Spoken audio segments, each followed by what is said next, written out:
The rain poured relentlessly over the city as Maya ran through the crowded sidewalk, her breath sharp, her pulse wild and her eyes darting behind her at every corner, soaked to the bone and holding her torn handbag close. She didn't dare stop, not after seeing her ex parked across the street, his eyes locked on her, the same cruel smirk on his lips that haunted her for years. Her heart raced faster than her legs, and she didn't know where she was going until she slipped through the golden glass doors of a luxury hotel, hoping to disappear into its opulence.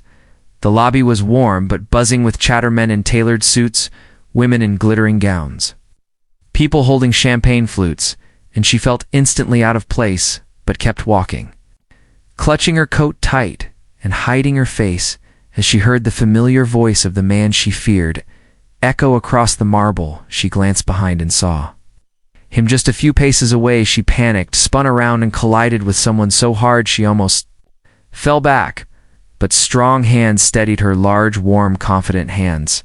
Her fingers gripped the front of his suit jacket as she gasped and looked up into the eyes of a man she had never seen before. His features were striking, his jawline sharp, his eyes ocean deep, and his brow furrowed in surprise.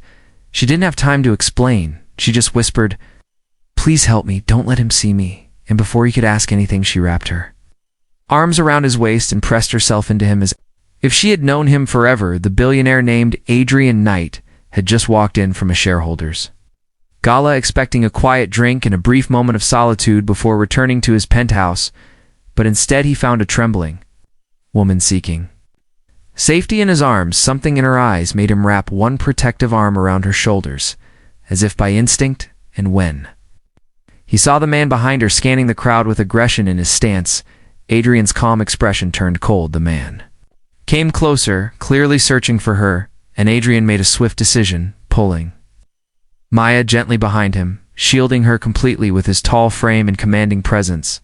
When the man stepped closer, Adrian fixed him with a stare that could freeze. "Fire, is there a problem?" he asked, his voice low, calm, dangerous. The man paused, looked up at Adrian, then passed him to the girl, partially hidden behind his back, and something in the billionaire's demeanor made him hesitate. Maya's heart pounded. As Adrian spoke again, "I suggest you leave before I call security." The man blinked, then scoffed, but walked away, his pride wounded by the authority he couldn't challenge.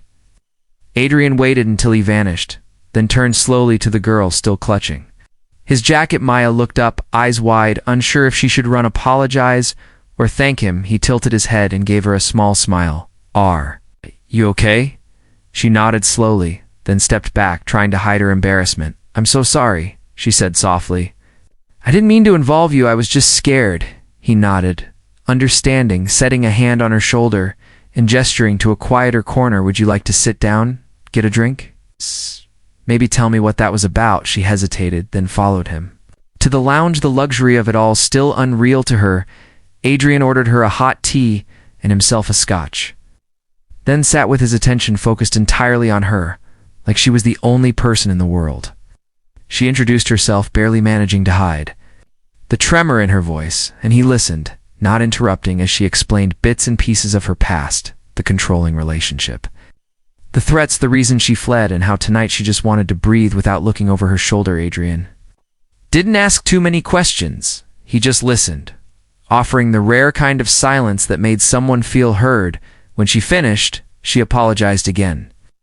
"I shouldn't have used you like that," she said softly, but he shook his head. "Sometimes people crash into each other for a reason, Maya.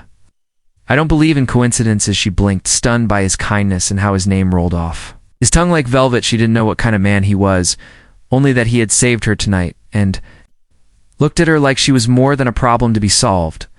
When they stood to leave, he asked where she lived, and she hesitated, realizing she didn't want to go back to the apartment where her ex knew she'd be. And before she could speak, he said, "You can stay in one of the guest suites. It's safe, and you won't owe me anything." She almost refused, pride swelling, but the exhaustion and fear in her body betrayed her, and she finally nodded, thanking him again. The elevator ride was silent, but comfortable, and as he walked her to the door of a lavish suite, he said, "You're safe now, Maya. I promise." And for the first time in months, she believed. Someone the suite was like something out of a dream. She stood in the middle of the room, staring at the plush furniture, the soft lights, the warmth, and cried, not from fear, but because someone had finally treated her like she mattered. The next morning she expected to be forgotten. But instead, a gentle knock brought breakfast and a note. Written in elegant cursive, take your time, no pressure, no expectations, just rest and maybe meet me for lunch if you feel like it. Adrian, she smiled, a little surprised at how much she wanted to see him again, unsure what this meant, unsure what was happening, but for once she didn't feel lost. She felt found. She took her time. Showered, changed into a fresh dress, and when she met him in the garden lounge, his face lit up like he'd been waiting for her for years. He didn't rush the conversation. Instead, he let her speak only when she felt ready, and as they talked, Maya found herself smiling more, opening up about things she never thought she'd share with a stranger. She learned about his work, his upbringing, how he had been born into money, but still fought for respect, how he hated being seen as cold when all he wanted was connection. She listened and saw layers beneath the suit and status. A man both strong and deeply human. He walked her around the hotel, showed her the library, the rooftop, the art gallery tucked behind the west wing, and with every step, she felt herself trusting him more. Not because he was rich or charming, but because he made her feel safe, seen, understood. They spoke until the sun dipped below the horizon, and the sky turned shades of gold and purple, and for the first time in years, Maya wasn't counting her exits or checking her surroundings. She was just there, present in the moment, standing beside a man who had every reason to turn away that first night but didn't. And as she lay in bed that night, her mind racing with questions and hope, she realized something deep was shifting, not just around her, but within her. She didn't know what tomorrow held, or if Adrian would still be there a week from now, but she knew she wanted to find out. She knew that whatever this was, it mattered.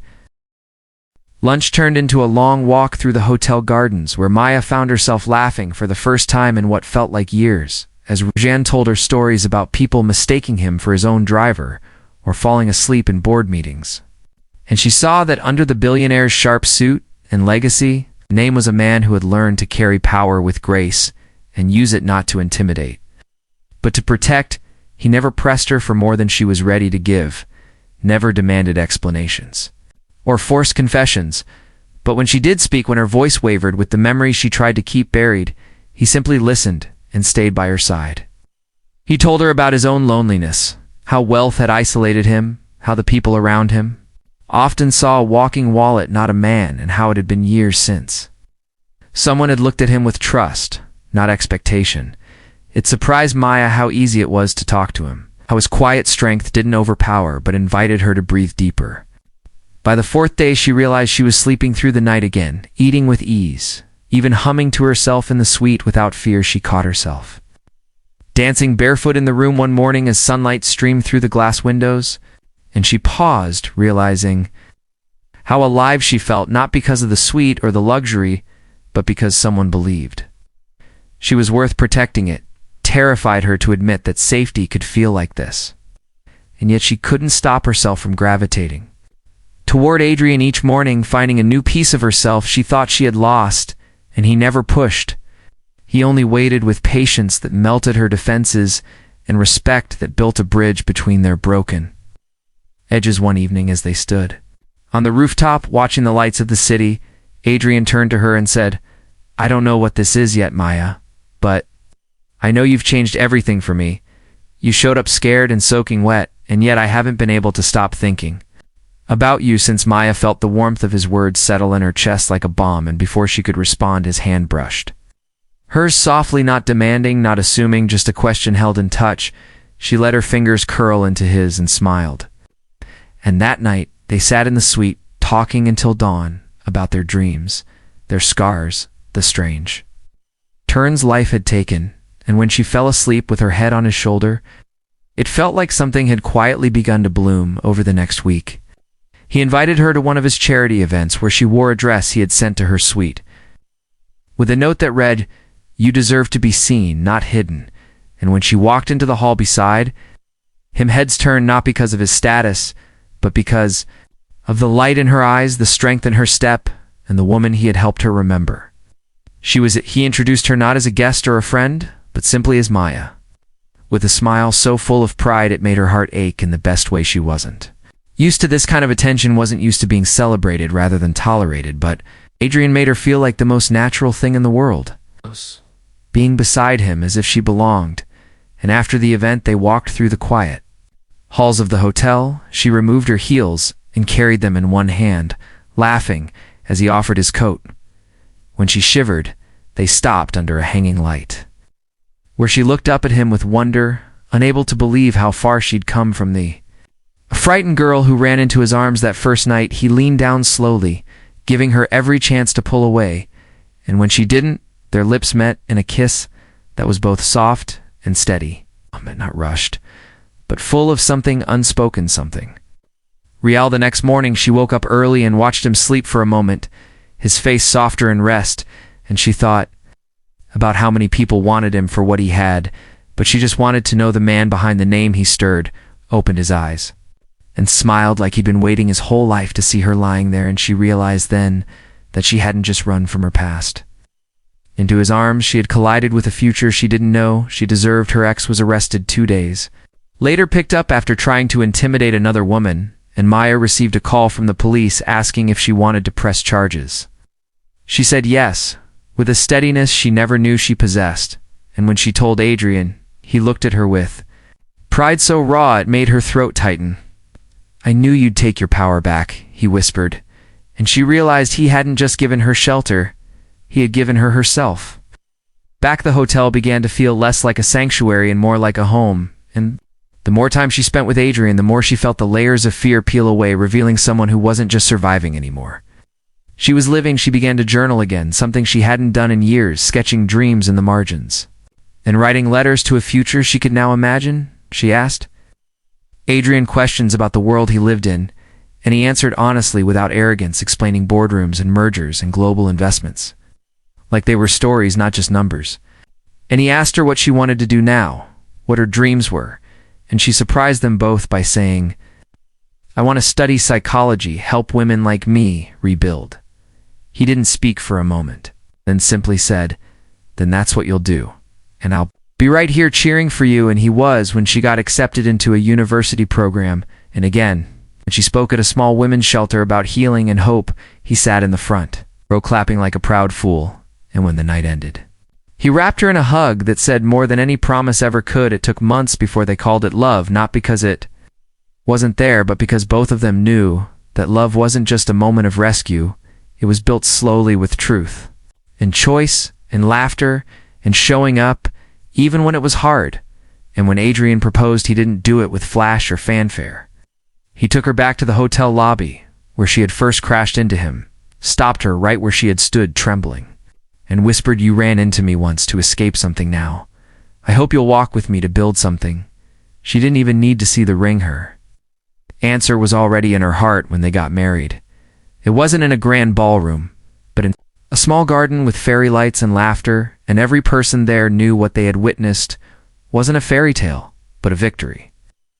Maya, who once had to hide just to breathe, now stood tall beside a man who had fallen in love, not because she was broken, but because she had the courage to heal. And Adrian, who once thought love was a luxury he couldn't afford, had found it in the arms of a girl who crashed into him like a storm and stayed. Like sunlight, he held her hand as they danced under the stars, not as a savior, but as a partner, as someone who had witnessed her strength rise from the ashes and still chosen to stand beside her.